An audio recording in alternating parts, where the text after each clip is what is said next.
All right, guys, so here we are today. We're at Tippler's Tap at South Bank. They've got some really cool stuff down here, some self-pouring taps and stuff, but that's not why we're here. We're here to talk to Mick. You're a little bit of that. Yeah, we are definitely here to drink some beer. But we're here to talk to Mick about his new book coming out, which is pretty exciting. We're going to dig right in, but he's not just a book writer, he's also an author on one of Australia's best craft beer publications. So let's get into it. Yep, do it. Alrighty. So, well, cheers, man, first off. Cheers. Cheers. Indeed, buddy. Yeah. All right, so before we get into your book, your beer drinkers toolkit, which isn't for brewers, is it? It's like it is, and it can be. Yep. But it's for just people who want to learn more about beer. Absolutely. Yeah. Let's step all the way back. Yep. Crafty Pint. Rewind. Yep. Yeah, Crafty Pint. What's going on there? How long have you been with them? I think I started with Crafty Pint in 2017. They put out a call for freelancers. At the time, I was writing a beer blog. Yep. I wanted to get into the beer industry. I didn't quite know how. I tried my hand at a few other things. I was a rep for a little bit. Wasn't very good at that. Didn't like it a lot. But I had this. It's a special skill, isn't it? Being a beer rep. It is. It's hard work. But anyway, I was writing my blog and I've got a background in writing and I wanted to get into the beer industry. And then when they put out this call for freelancers, I was like, I'll make you idiot. Beer writing. That's where you fit. This is your thing. Absolutely. So I threw my hat in the ring. James liked what I did. Yep. So I started writing bits and pieces there and then, and I've just been doing more and more ever since. Yeah, nice. Fun at my place and It's grown immensely too. I was looking back at the history of Crafty Pint like a couple of weeks ago, actually. Yep. I was just scrolling back and looking at stuff, and it's just grown leaps and bounds, hey? I swear, look, it probably started with James like in his underwear on his couch. Yeah. You know, as a little blog. 2010, I think. And he'd love talking about that. That's right. That's the thing, isn't it? He would love it. Those photos of it. That'd be the stuff. Just grown and grown and grown, and now I think it's the biggest. It's gotten favourite craft beer website on that beer cartel survey, I think every year. Yep. Before, the reason I was so stoked to write on it was because I used to read it all the time. I always loved that it's fun and doesn't take itself seriously in one sense, but it's so freaking comprehensive and just gets deep into because it's the beer scene. Because like really in the craft beer scene, there's you guys and Brews News, and the great thing is that across the both of you, there's so different voices, different chats, and different perspectives. Brews News can cover so much like in-depth stuff. Deep industry things. Whereas you guys cover a lot of other different stuff as well that to be fair, Matt probably would cover if he had time, but you guys are all busy. Like everyone is so busy. There's so much beer stuff out there, so many breweries out there, so many brewers, so many people in the industry, so much going on and changing, trends, scandals, you name it. We can't cover everything we want to cover. We do what we can. We have a laugh while we're doing it. What do you want to do with the Crafty Pint? Are you happy doing what you're doing? Because if you Google Mick Wust, holy crap, there's like lines and stuff. There's a few bits there. I want to delve into something later, but what's your... I think so. My thing always, so James and Will, who are like two full-time writers, they're both from journalism backgrounds, and they are good. They are the news hounds who are good at chasing down a story, getting all the details, getting all the quotes from people. My brain just will not do that to the same depth that they do. They are comprehensive. They won't miss a thing. My brain just kind of clocks off partway through a story like that. Whereas when it's an interview with someone where I'm like digging into their story and I can be creative about it. When I'm writing up a beer and I can write all kinds of crap that just kind of comes out of my head. I love that. That's fun. That's colourful. It's enjoyable. And so that's the sort of stuff I really shine at. The features, the beer descriptions, the listings, like where I describe different breweries. I've noticed just recently, like the Fortitude walks, like those articles that you've done, like the amount of beers in Fortitude, the Sunshine Coast breweries, which must have taken you like 3 weeks. They're freaking wild. Hundreds of them. How much is that? Like, you don't do that all in one day? Like, that's a collaborative effort that you go and you test, check around? Or? So like the Sunshine Coast is a good example because I did that one like from scratch recently. I went up there for 2 full weekends to do that. So that was 4 days. Oh wow! Of like, I think I rocked up like 600 kilometres driving up and down the coast over 4 days. Wow. Okay. It's kind of bonkers. Went to whatever it was, 20 or 25 different places. And on a weekend too, which is so good travelling up the Sunny Coast on a weekend, isn't it? Look, it was fun. It was fun. Had a lot of good chats. Tasted a lot of beers. I was driving, so I couldn't drink too much beer, but I could taste a lot. And just seeing, because I actually don't surprisingly, I actually don't get out that much. It's not surprising. So no, much of my job is just sitting on my laptop, you know, in my little dungeon. Yeah.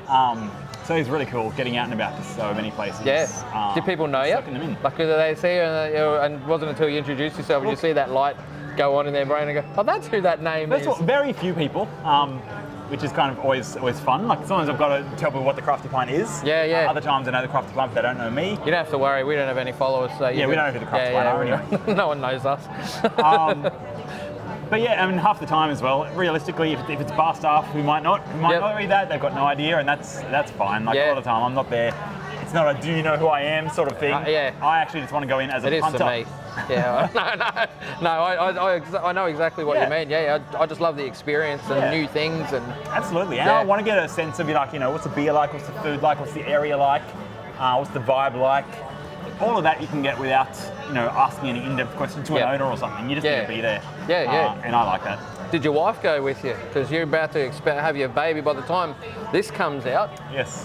You would have had your baby. Yeah, there'll be a little Mick running around. How funny is that? Yeah, it's going to be crazy. It is going to be crazy. Thank you for reminding me of that. No, she didn't come. But my brother lives up the coast, so cool. I stayed with him overnight both times, which is great to spend some time with him. He and his little daughter came with me to a couple of breweries. We had lunch and hung out a little bit. It's hard to go on your own.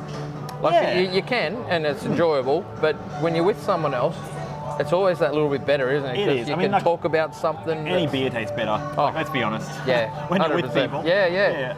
What are you drinking? I forgot what I poured you. The 7 Mile West Coast. Oh, that's right. IPA, which is a frigging great beer. Yes. I don't go back to too many core range beers just because there are so many beers that I drink for work and that. Yep. I've come back to this one a few times. Yep. I recently went on holidays. I just needed a 4-pack. I spotted this in the fridge down on the northern coast of New South Wales. And I jumped on it. Yeah. Such a banger beer, hey. I got the Soapbox. Yeah, the boys down at Soapbox, their new little dry Irish stout, which is tasty. Joel's going to have one later. He doesn't get a beer while he's filming because sometimes he does. But I would have got you one. Yeah, I do have to thank too, massively thanks. So we got. We're going to do a video on this later for everyone, but this is the Tippler's tap card, so there's a self-pouring thing going on. That's what we use. But yeah, massive thanks to the guys for Tippler's Tap because they gave us $50 to spend today. So massive shout out. If you're down at South Bank Way, definitely come down.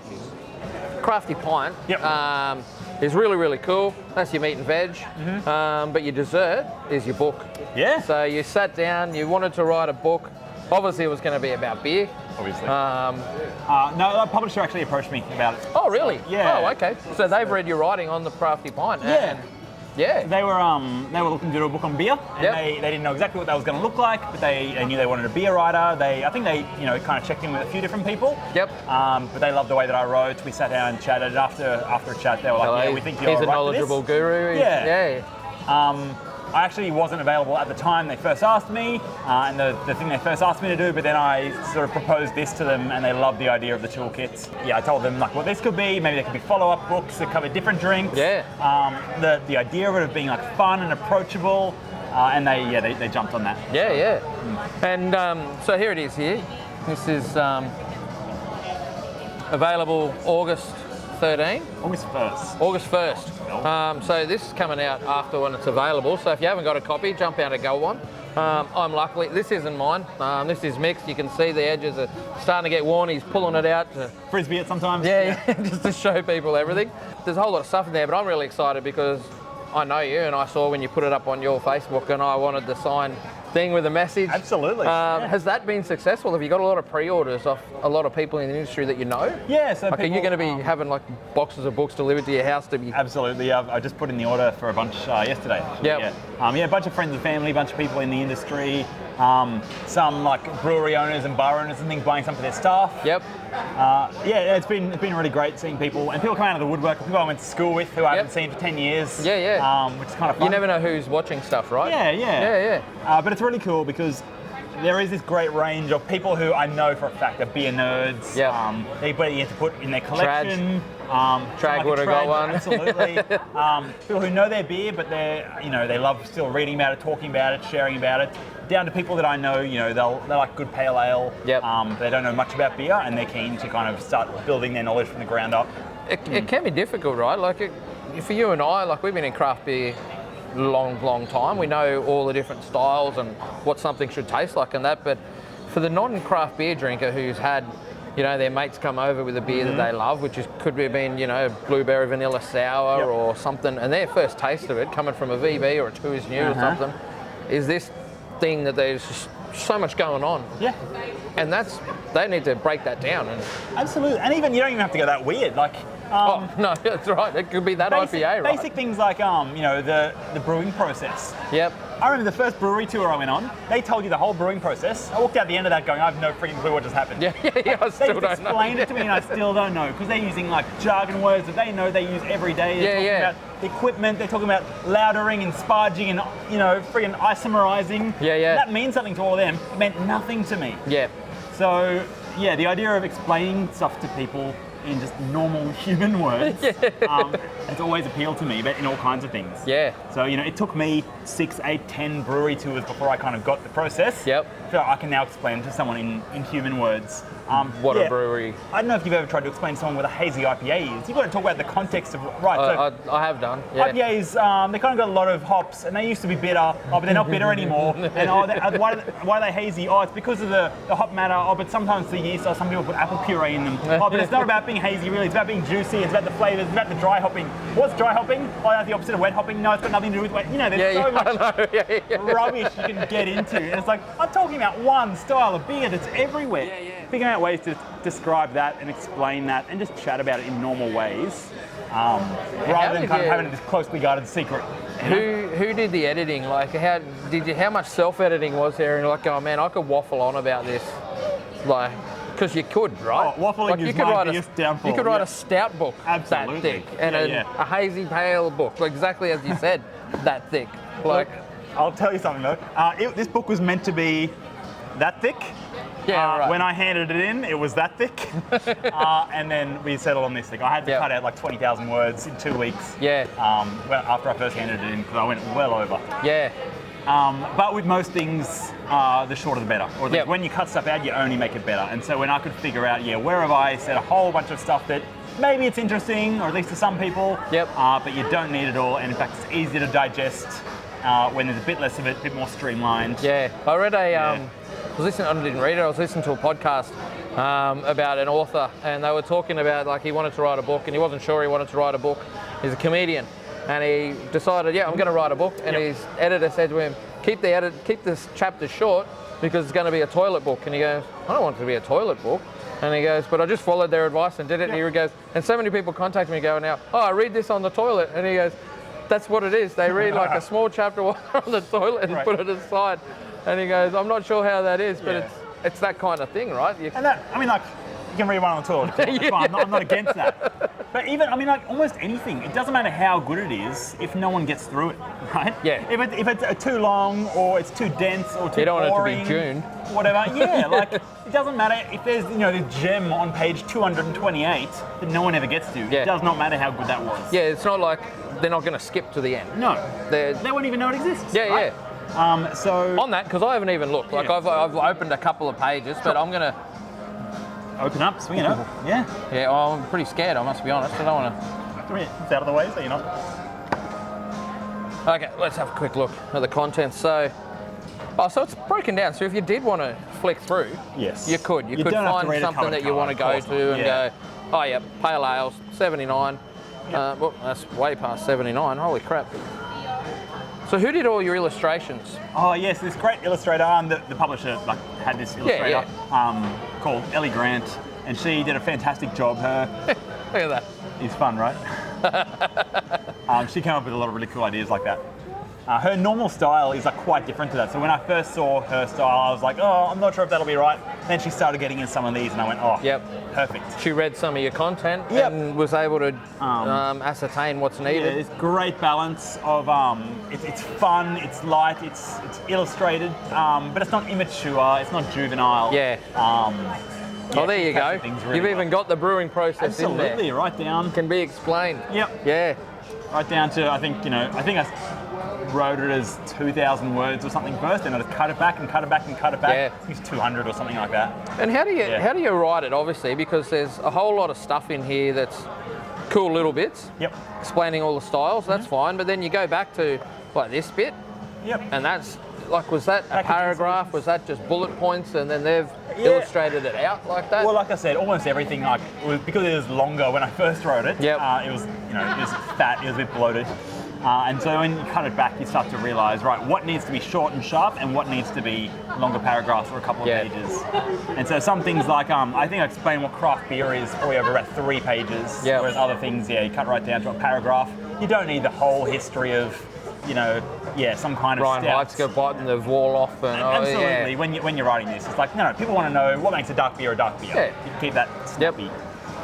So there are parts where it seems almost obvious, this needs to be a bullet point. Yeah. And other parts where you're like, no, I think digging deeper into the history of this or explaining how yeast works, that's a real and interesting and enjoyable part of what beer is. Yep. Yeah. How much more did you learn? A fair bit. Like, did you have to research any, or is this I did research a lot. Off the noggin? And maybe part of that's imposter syndrome. You always think, do I really know all this? Do I really got that straight? I better just check myself. Absolutely. So I did a lot of research. Look, a lot of stuff did obviously confirm what I already knew. Yep. I did have quite a big base to build on, but I did learn plenty of stuff, especially things around like the history of beer. Yeah. I dug into that and I learned like when beer sort of first showed up and who's been drinking it where for how long. Yeah. That was really fun. A lot of cool little stupid pub trivia kind of things. Yep. In there. Do you talk about Handia? Now what? Handia. Handia, what's that? Oh, it's an Indian rice beer. No, it's like this old school beer that Righto. I read about. I love quirky historical beers, and man, this is a weird ass beer style that they still do it. Yeah, sure. But right. So no, I wrote about Sura, which is a beer-like drink made from rice. Mentioned in the Hindu texts, the Vedas, 1500 to 900 BC. So there's a bit of history trivia for you. Yeah. I don't know Sura. I wonder if that's in the Handia. But Handia again is a rice beer. Yep. And it's funny, like, it's only really been recently that CO2 in beer has been a thing, right? Yeah. A lot of the beers were probably designed, to be drinking flat. Well, that's the thing. A lot of what we can look at the history of beer and like where it started. Yeah. But if you drank one of those things today in a pint glass, it would not taste like. No, yeah. Right? You see like hieroglyphics of Egyptians drinking with big straws. Yeah. There's all this chunky crap at the bottom. Oh, mate, I could not imagine what that would taste like. So much of beer has been sour for most of history because the idea of keeping things sterilized, that wasn't a thing. Yeah. So much of beer has been smokier in the past because the way that you dry and toast pre-industrialization. Yeah. It was like you cook it over a fire and it gets charred and smoky. It wasn't like until the 17 or 1800s the idea of like pale malts that can actually be regulated and eaten. So the whole idea of pale ale is a relatively new one, and even that 1700s, 1800s, what they'd call a pale ale is not what we'd call a pale ale. Oh no, yeah. So it's quite fun looking back. We can talk about the connection to the past. Yep. And yet seeing how beer has evolved and changed so much. It's pretty fun. What's your favourite thing that you got to share in this book that you think maybe no one would know, like that little nugget that you like going, I can't wait for people to find that and go? Maybe it's a bit up myself, but it's something that I talk about that I haven't really seen anyone else talk about much. Engaging all 5 senses when you drink beer. And I was really happy when I let Will from the Crafty Pint have a look at this, and he looked at it and said, oh yeah, you've said some things that I've never really considered. Because we all talk about tasting notes and aroma and things like that. But yeah, putting it together with all 5 of your senses and like really meditating is a bit of a wanky word. But like just sitting with the beer for a second and actually stopping and thinking through how it's hitting each of your senses. What am I getting here? Yeah. And I talk about like listening to your beer, like listening to the stories it's got to tell, the stories you tell each other, based on what your beer reminds you of or how the beer was made. Yeah. To me, like that's one of the funnest parts about beer. Yeah. There's always a story. Yeah. So that's kind of fun. Like even people who know beer well could read that, I think, and engage something really new and a new way to think about and talk about and engage about beer. If you were to write another book, would it be another toolkit? Like, would you go to, if your publisher came to you, and it sounds like they might do. Sounds like they already have. Yeah, it kind of does. How do you write a follow-up? Do you go more in depth? Is it the Advanced Beer Drinkers Toolkit? Is it Advanced Beer Drinkers Toolkit 2.0? Hypothetically, it could even be possible to write a toolkit that was about a different kind of drink. Okay. And so like me. A writer could write another another book in the same format. Yep. Kind of digs into the different ways of drinking a drink or different ingredients or different styles. Yeah. Something other than beer. Yep. So it'd be interesting to see if something like that got released in the next year or so. That would be interesting. Hypothetically. What's success for this book? What does success look like? Yeah, what does it look like to you? Is success getting it published and having it right now, but even before no one has got it? Is it all of your mates and everyone, as you said, buying a pre-copy? When you're writing anything for Crafty Pint, writing a book, whatever, you're sitting alone on your laptop. You've got this little tunnel vision on your screen. Yep. It's a Word document. It doesn't look like anything. Yeah. You've got no idea how people will respond to it. People obviously aren't reading at the time. By the time, if I'm in Crafty Pint, I hit publish.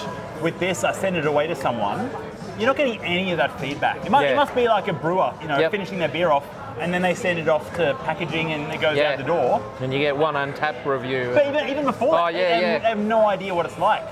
When you get someone bail you up at the bar and tell you, hey, that beer, I could taste all those citrusy notes you were talking about. It's great. I told my friend to drink it and we drank it and we loved it. Yep. That must be so satisfying for a brewer, and I know that because that's what I love about writing. Yeah. It doesn't happen all that often. Yep. But hearing when people actually enjoyed something about it, they learned something from it. They laughed at it. They showed their friends. I saw someone reading my book, a copy of my book the other day, and I saw them giggling. I'm like, oh, that's really fun. Like something I wrote actually hit them.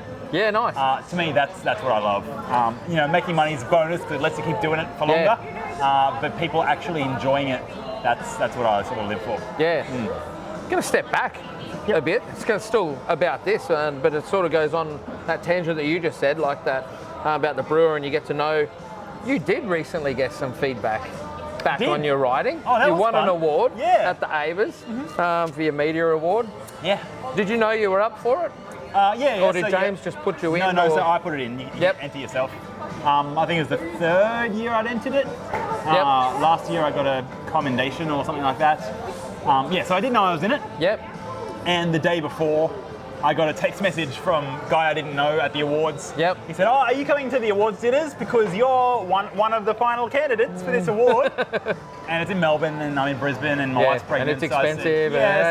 So I said, actually, I won't be down there. He's like, okay, I'll send you an email. In the email, he's like, okay, well you've won, so can you send us an acceptance video? Yeah. So I knew about it the day before. Yeah, okay. Yep.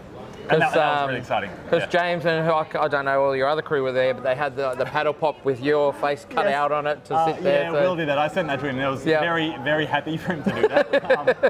Be on a little doppelganger for the night. Almost like the big ass posters they have at the cricket and stuff with the. If he could have had like a full morph suit covered in my face, that would have been better. But other than that, do you reckon something like this? And that, like, are you wanting more accolades, or it doesn't matter? It's just, I couldn't care less about the accolades. You just love the beer and talking about the beer, and not to downplay the award. Like it was, I did 100%. love winning it. It didn't what mean I like liked that, but even better was people coming out of the woodwork after that and saying not just congratulations, but like congratulations. Yes, I love reading your beer write-ups. Yeah. Or I'm so glad you won this because that article you wrote about XYZ. I found that really fun and I shared it with all my friends. Yeah. That was the bit I really enjoyed. Because like I said, I you never get that looked feedback. at one of the awards that you won it for. The articles was Medusa Perseus, and I was like, hey, I had something to do with that. Well done. Yeah. And that's go back to like the stupid fun of the Crafty Pint. I'm like, who else would pay me to write a friggin' epic poem about a beer? Like Greek mythology inspired epic poem. Like, I loved it. That's part of what Crafty is, and so I can have that sort of creative fun, that creative license. Yeah. That it does talk about beer, but talks about it in a way that's not just clinical. It's not just picking apart like like a wine expert might do with a wine. Yeah. But like having fun. Beer's fun, right? It's Why supposed not to be have fun, when right? we talk about it? Yeah.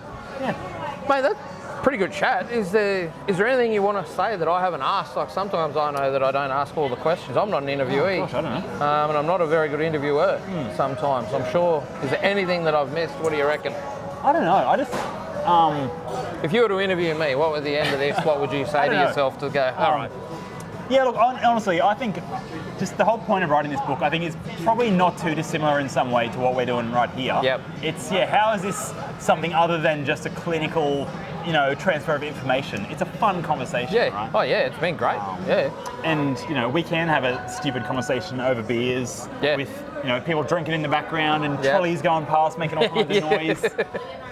That's Joel's problem with the noise. That's right. But like that's the thing, and that's what I think talking about beer should be. And when I talk about beer, when I write about beer for Crafty, whatever, I'm like, I want people to enjoy it and have a good time, even more than I want people to learn new stuff. Because you're going to learn stuff anyway, I think. And good on you. And if you enjoy it, you're more likely to learn it. Absolutely. Yep. But it's not, every conversation doesn't have to be like, making you go to become a brewer, like learning all the technical jargon and things. Yep. Yeah. You can just have a chat about the fun stuff, the stuff that's actually interesting to you. Yeah. And brewers appreciate that too. Sometimes you live in the world of everything feels like work. Yes, you can get stuck in the day-to-day. Absolutely. When you stop and have a dumb, fun, light chat about it, I think most of us have a better time. Yeah, sit on the shitter and read a chapter. Absolutely. Read it on the toilet, it's fine. I think that ship sailed now. You put your beer on, use it as a freaking coaster. Oh, don't do that. Yeah, I was worried about any wet things on the table before, and here you are putting a fucking wet beer. He's had too much of his beer, he's ruining his book. How many have you got? Have you got one? I've got one. This is oh, it really? Right now. Yeah, okay. I should be more careful. But, are you gonna get one and backsteel it and put it somewhere? Frame it on the wall? Yeah. I don't think so. The boxer gloves over there that are. I don't think so. I mean, at the end of the day, if my copy or other people's copy has got friggin' beer stains on it and chip grease on the fingers, that's what it's for. Yeah. It's a toolkit. It's not a makeup brush. Yeah. That's awesome. All right, man. I think I'm out of questions. I think it's been a great chat. Great. Mate, thanks so much for coming and chatted to us. And cheers. And always cheers. Thanks very much. I can't wait to get my copy, and I look forward to seeing what the message is. Yep. You're going to read it on the toilet, aren't you? I'm going to read it on the dunny. Absolutely you are. Cheers, guys.